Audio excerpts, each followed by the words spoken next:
অনেকেই ঘুরতে গেলে জার্নি জিনিসটা একদমই পছন্দ করে না, কিন্তু আমার ক্ষেত্রে ঘুরতে গেলে জার্নি জিনিসটা আমি অনেক বেশি উপভোগ করি। সুযোগ পাইছি ব্যাগ ট্যাগ গুছায় একদম রেডি হয়ে দাদু বাসার উদ্দেশ্যে রওনা দিছি। সো হে বিউটিফুল পিপল, আমি সামিরা তাবাসসুম। কোথাও ঘুরতে গেলে আমাদের সাথে একটা না একটা কাহিনী হবেই, এটাই মাস্ট। গ্যাস নেওয়ার পরে সামনে যায় দেখি হচ্ছে আন্দোলন। আন্দোলন পার করতে না করতে আমরা হচ্ছে ভুল রাস্তায় চলে যাই।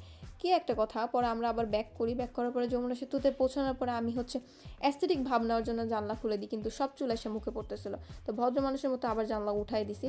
তো কিছুক্ষণ যাওয়ার পরে হচ্ছে আমরা সিরাজগঞ্জে পৌঁছায় যাই।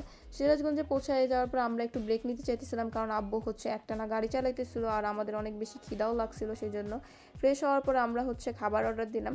খাবার অর্ডার দেওয়ার পরে হচ্ছে বসেছিলাম, তো খাবার কিছুক্ষণের মধ্যেই চলে আসছে।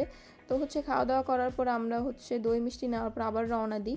তো রওনা দেওয়ার পর বেশি একটা সময় লাগে নাই, তাড়াতাড়ি পৌঁছায় গেছি। তো সবার সাথে দেখা করার পরে ফ্রেশ ট্রেশ হওয়ার পরে খাবার টেবিলে বসছি। খেয়ে দিয়ে আমরা আবার সবাই মিলে হচ্ছে গল্পগুজব করছি অনেক রাত পর্যন্ত। তো আজকের জন্য এতটুকুই। টাটা।